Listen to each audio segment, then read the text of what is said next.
Recently آپ نے کوٹ رادھا کرشن کے ایک ایسے گاؤں میں شو کیا جہاں پر اشتہاری ملزمان رائفلیں لے کر گلی محلوں میں گھومتے ہیں اور سائلین کا یہ کہنا ہے کہ وہاں پر پولیس کا ایکشن نہیں ہوتا.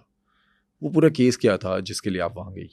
اچھا، میں نے ایک ایسا جملہ بولا تھا آپ ہی کی پوڈ کاسٹ میں پتوں کی کے حوالے سے کہ پتوں کی کا ایک ایسا گاؤں ہے جہاں پولیس ڈر کے نہیں جاتی، اور اس ٹائم ایک ایسے شخص وہاں پر تعینات تھے جو سب انسپیکٹر تھے. اب وہ انسپیکٹر بھی ہو گئے اور باقاعدہ طور پر CCD میں تعینات بھی ہو گئے. مجھے فون کر کے انہوں نے بتایا باقاعدہ طور پہ، میڈم آپ نے ایسا کہا تھا تو ہم نہیں ڈرتے ورتے. میں نے کہا بھائی اب بن گئی CCD، اس ٹائم آپ لوگ ڈرتے تھے. DSP سے پوچھے جا کے، انہوں نے یہ بات بتائی ہے مجھے. خیر چھوڑیں ان باتوں کو. کوٹ رادھا کرشن میں جناب گاؤں کے حالات و واقعات کچھ اس طرح سے تھے. اب نام لینا مناسب نہیں ہے گاؤں کا ایگزیکٹلی کیا ہم لوکیشنز اور چیزیں یہاں پر رکھیں، کیونکہ کرمنل جو ہوتے ہیں نا وہ جگہ کا، نام کا، لفظ کا، باتوں کا فائدہ اٹھاتے ہوئے اپنے کرائم کو آگے بڑھاتے ہیں. اشتہاری رہتے ہیں ایک گلی میں 4 بھائی یا 5 بھائی، کوئی 4 کہتا ہے کوئی 5 کہتا ہے. ان کے ساتھ ان کی عورتیں بھی رہتی ہیں، بیویاں، بچے، بہنیں، سبھی جیسے ایک نارمل فیملی ہے. بہنیں آگے جن گھروں میں بیائی ہیں وہ بھی اشتہاریوں کے ساتھ بیاہ دی ہیں.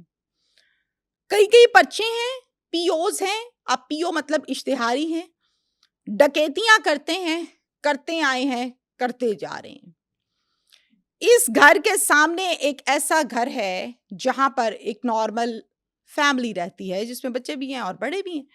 ایک بچی وہاں رہتی ہے، 13 سال اس بچی کی عمر ہے. اس بچی کا باپ دودھ بیچتا ہے. کچا اور چھوٹا سا گھر ہے، اور وہ گلی بھی بمشکل کوئی اتنی ہوگی یا اس سے تھوڑی سی زیادہ. آمنے سامنے گھر ہے. بقول اس بچی کے ساتھ اس کے گھر میں آ کے زیادتی کی گئی. گلی میں کھڑے ہو کے یہ کہا گیا کہ بھائی تمہارے ساتھ گزارا ہوا جو ٹائم ہے نا بھولتا نہیں. اب بچی نے جب مجھے یہ تمام چیزیں بتائیں جو ریکارڈ کا حصہ ہیں تو جناب مجھے بہت دکھ بھی ہوا اور ترس بھی آیا. لیکن ہمیشہ سے چونکہ تھانوں میں جانا آنا، پبلک ڈیلنگ، کبھی بھی آپ کو ایک سائیڈ کی سٹوری سن کر اس پر یقین نہیں کرنا چاہیے. دوسری طرف بھی سنیں، ہو سکتا ہے پہلی جھوٹی اور دوسرے سچے ہوں. پھر وہی بات ہے کہ تفتیش کون کرے گا؟ جی پولیس کرے گی تو کریں اور عوام کے سامنے رکھیں. دودھ کا دودھ، پانی کا پانی. اس بچی کو میں مختصراً آپ کو بتاؤں کہ زیادتی ہوئی. اس بچی نے ڈر کے نہیں بتایا ماں باپ کو. یہ اسکول جاتی تھی، 8th کلاس کی اسٹوڈنٹ تھی، اور جب یہ اسکول رکشے پر جاتی تھی تو رکشے پر اس کو 12 سے 13 منٹ لگتے تھے اسکول جاتے ہوئے. راستے میں وہ لوگ رائفل لے کے کھڑے ہوتے تھے اور کھڑے ہو کر اس کو کہتے تھے مان جا مان جا مان جا دوست بن جا. میں نے کہا بیٹا چلتے رکشے پہ کیسے کہہ لیتے تھے؟ آپ کو اگر وہ کہتے تھے تو کیا کھڑا ہوتا تھا رکشا تو وہ کہتے تھے؟ اب چلتے رکشے پر کہتے، چلتے پہ کیسے کہہ دیتے تھے؟ پھر ساتھ ساتھ بائک ہوگی یا گاڑی ہوگی، کچھ کرتے ہی ہوں گے نا. تو اتنا کچھ ہوتا رہا تو آپ نے کیوں نہیں آ کے اپنی ماما کو، پاپا کو، کسی کو بندہ بتاتا ہے کہ تاکہ اس کا حل نکلے. مجھے ڈر لگ رہا تھا، ان سے کوئی نہیں ڈرتا. تو میں نے کہا کہ میں امی ابو کو بتاؤں گی، وہ غصہ کریں گے، الٹا میری شامت آ جائے گی. میں نے نہیں بتایا. Okay done. اس بچی کو اس کے گھر سے آ کے اٹھا کے لے گئی. یہ چھوٹی بات نہیں ہے. کسی کے گھر میں گھسنا ہے، کسی کی بچی کو اٹھا کے لے جانا چھوٹی بات نہیں ہے. یہ آزاد ملک ہے، یہ کوئی نوگو ایریا، کوئی جنگل کا قانون تو نہیں ہے. گھر سے آ کے اٹھا کے لے گئے، اور گھر میں جب گھسے دروازے کے اندر سے تو جاتے سار اس کے منہ کے اوپر رومال رکھا. رومال سے وہ اسی ٹائم ہو گئی بے ہوش، اور بے ہوشی میں اس کو ڈالا گاڑی میں اور اس کو لے گئے جناب لاہور کے ایک علاقے میں نام نہیں لوں گی. 20 دن وہاں پر رکھا، مار پیٹ کی، اور یہ کہا کہ 164 کا بیان دو اور 164 کے بیان میں بولو کہ ہاں میں اپنی مرضی سے آئی ہوں، مجھے یہ لڑکا پسند ہے اور میں نے اپنی مرضی سے اس کے ساتھ شادی کی ہے، اور میرا جو باپ ہے وہ ٹھیک آدمی نہیں ہے، یہ لڑکے ٹھیک ہیں، یہ بیان دو. میں نے کہا میں نے نہیں دینا بھائی، ایسی تو ظاہرہ بچیوں کو اپنے باپ سے پیار ہوتا ہے. اس نے کہا میرے باپ کا قصور کیا ہے کہ میں اس کے خلاف بیان دوں؟ مجھے جتنا مارنا ہے مار لو، میں نے نہیں دینا. بقول اس بچی کے ایک ادھر کھڑا ہوتا تھا اور ایک اس کے اپوزٹ کھڑا ہوتا تھا. آئس کھانے میں ملا دیتے تھے بقول بچی کے. چرس بھر کے سگریٹ میں دیتے تھے پیو اس کو. اب اس کو نہیں پینا آ رہا، یا وہ نہیں پی رہی، یا وہ غلط پی رہی ہے، جو بھی وہ کر رہی ہے، اس پر اس کے منہ پہ ٹھیک ٹھاک قسم کے تھپڑ پڑتے تھے. یہ والا ٹھڈا دیتا ہے تو لڑکی جاتی ہے اس کی گود میں، گر جاتی ہے نا، ظاہر ہے دھکا لگتا ہے. تو جب ادھر وہ گر جاتی ہے تو اس کے ساتھ معاملات ہوتے ہیں الٹے سیدھے.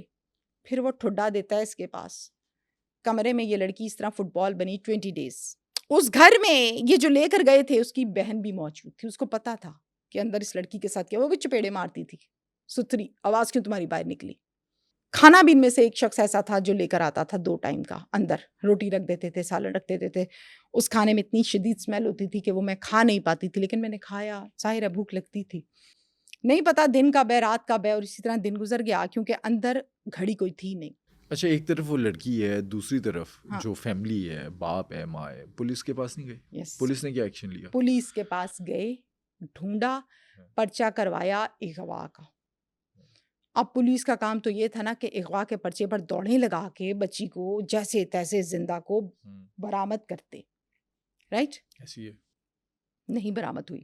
باپ کو فون کر کے کہتے تھے کہ تو اگر پرچہ واپس نہ لیا, اے تیری بچی نہ لیس کمرے چسی کر رہے ہیں, جا کے لڑ لے پھر جنگ.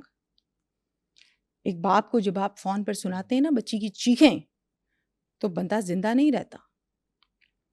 باپ روتا پیٹتا دھوتا, وہ جو رونے دھونے کی آوازیں اور باتیں ہوتی تھیں نا, پھر وہ بیٹی کو سناتے تھے اس کمرے میں, اور کہتے تھے بتاؤ مزار ہے, تمہارا باپ ہی ہے, رو رہا ہے, وہ نہیں دے رہا تم نے بیان, چلو آج پھر اس کے ساتھ یہ کرو.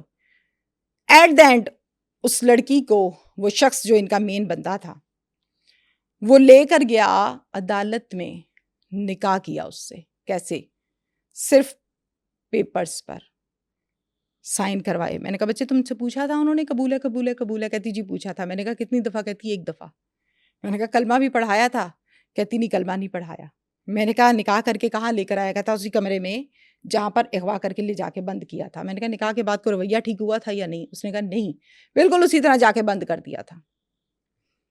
حالت ہوئی خراب بچی کی, نشے وشے کرا کے برے حالات, 4-5 آدمی, کہاں 14 سال کی بچی, طبیعت خراب ہوئی. باپ سے کہا, باپ نے یہ کہا کہ چلو میں آگے اس کیس کو نہیں بڑھاتا, بچی میری واپس کر دو زندہ, عزت تے تسی نہیں چھڑی, چلو جان چھڑ دیو, بخش دیو.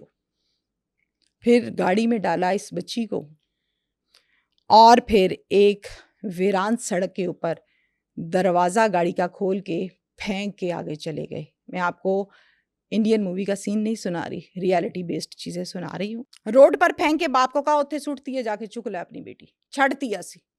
باپ گیا, روتا دھوتا بچی کو اٹھایا, ہاسپٹل لے کر گیا, ٹریٹمنٹ ہوا, اور ٹریٹمنٹ کرنے کے بعد ڈاکٹرز نے کہا کہ اب یہ گھر جا سکتی ہے. اب یہ کہاں آئے گھر؟ مجھے یہ بتائیں. وہی گلی, وہی مکان, وہی گھر, آمنے سامنے, 12 سے 13 قدم کا فاصلہ ہے ایک گھر سے دوسرے گھر کا, آمنے سامنے ہے نا. اب وہاں تو جا نہیں سکتی, سب کو پتہ ہے ان لوگوں نے اغوا کیا, یہ کچھ کیا. سوچیں اس فیملی کی زندگی کتنی عذاب ہے, دردناک ہے. پھر وہ بچی کو اس کی فیملی ماموں کے گھر لے گئی, اس گھر نہیں لائے. ماموں کے گھر 6 ماہ رہی. جب نشے کے اثرات اترے اور اس کو ہوئی کریونگ, تو وہ ماموں کو بولے مجھے چرس والا سگریٹ لا کے دو. ماموں کیا کرے؟ ماموں نے کہا تیری ایسی کی تیسی. ماموں نے لگائی پھینٹی خوب. ماموں نے بچی کو پھینٹی لگائی, ماموں کے پاس بھیجا اس بچی کی ماں نے کہ میرے بھائی کے گھر یہ محفوظ ہے, میں ادھر رکھ دیتی ہوں, جان بچ جائے گی. پھر ماموں نے نشہ مانگنے پر لگائی پھینٹی. غصہ آیا کہ لڑکی کیا کر رہی ہے, ایکچوئل لڑکی کا تو قصور ہی کوئی نہیں, اس کو ٹیکے لگا کے اس طرح کا عادی بنا دیا. جب اس کو مار پڑی آہستہ آہستہ وہ ہٹ گئی ان حرکتوں سے. اس بات کا بھی ماں کو دکھ ہوا کہ میری بیٹی کو مارا ہے. ایک تو وہ حالات, وہاں سے جان چھڑا کے مامے کے پاس بھیجی, مامے نے آگے سے پھر پھینٹی لگا دی. ماں پھر دکھی ہے. خیر باپ نے رو کے برادری میں یہ کہا کہ مینوں مار دیتا ہے, میری عزت نہیں بچی, میں بچی گواتی ہے, میں اپنی عزت گوا دیتی ہے. باپ اپنی فیملی میں بات کرتا ہے ایک 2nd اور 3rd کزن سے, جو رشتے میں ہم یہ کہیں گے کہ باپ کی پھپھو ہے. اس کو کہتے ہیں ہوں کون لے گا میری بیٹی, 14 سال دی ہے. ان میں شادیاں کر دیتے ہیں, 14-15 سال کی بچیوں کی نا شادیاں کر دیتے ہیں رورل ایریاز میں. پھوپھی کہتی ہے میں لوں گی, ہمارا خون ہے, میں سلام پیش کرتی ہوں ایسی عورت کو. مجھے نہیں پتا وہ عورت کون ہے, میں نے دیکھی بھی نہیں ہے, میں اس جملے پر دونوں ہاتھوں سے سلوٹ مارتی ہوں. کہتی ہے ہمارا خون ہے, ہم لیں گے اپنے بیٹے کے لیے اس کا رشتہ, اس کی کوئی غلطی نہیں ہے. پھر سجاول نام کے لڑکے کے ساتھ جس کی عمر 29 سال ہے, 29, جو ایک مزدور ہے, اس کے ساتھ باقاعدہ طور پر نکاح پڑھا کے اس کی بیوی بنا کے اس کے گھر اس بچی کو رخصت کر دیا جاتا ہے. شادی کے 1 سال کے بعد ایک بیٹی پیدا ہوتی ہے جو 3 ماہ کے بعد فوت ہو جاتی ہے, اللہ کے پاس چلی جاتی ہے. آج بھی وہ بچی جس کا میں نام نہیں لے رہی کسی وجہ سے, میں جب اس سے بات کر رہی تھی اس کے چہرے پہ آج بھی معصومیت تھی کہیں نہ کہیں. میں نے کہا اچھا مجھے یہ تو بتاؤ, ذرا ہنس کے تو دکھاؤ. وہ آنکھیں بڑی کر کے اب نارمل ہو گئی ہے, اتنا ظلم سہ کے نا جب انسان اس ماحول میں رہتا ہے نا تو وہ عجیب حرکتیں کرتا ہے, نارمل نہیں کرتا, باڈی لینگویج چینج ہو جاتی ہے. پھر آپ نشے کراتے رہے, مارتے رہے, بہت برے حالات سے گزری, تو اب نارمیلٹی والی باڈی لینگویج ہے. جو اس لڑکی کا ہسبینڈ ہے سجاول, اس کا کیسا رویہ ہے اس لڑکی کے ساتھ؟ اگر اس کی ایسی کنڈیشن ہو گئی ہے تو وہ ٹھیک ہے اس کے ساتھ؟ اللہ ہر لڑکے کو ویسا دل دے, اس کا ایسا رویہ ہے. وہ اپنی بیوی کی قدر بھی کرتا ہے, کیئر بھی کرتا ہے, محبت بھی کرتا ہے, پیار بھی کرتا ہے. بازی کی کوئی بات کا تانا نہیں دیا اس نے آج تک, اس کو ایکسٹرا عزت دی ہے کہ تمہارا قصور نہیں ہے بھائی, تم ہمارے خاندان کی تھی, ہمارے پاس آ گئی, گل ختم, ساڈی کڑی ساڈے گھر آ گئی, یہ جملہ بولتے ہیں وہ لوگ. اور میں نے کہا آپ کی ساس جو پہلے تو پھپھو آپ کہتی تھی, اب تو ساس بن گئی, وہ کیسی ہیں, تانے شانے دیتی ہیں آپ کو؟ کہتی کبھی مجھے تانا نہیں دیا, پھپھو تو مجھے بلا بلا کے پیار کر کے کہتی ہیں لو بادام کھاؤ, طاقت بڑھاؤ اپنی. یہ بھی رشتے ہیں, یہ بھی تو انسان ہے نا.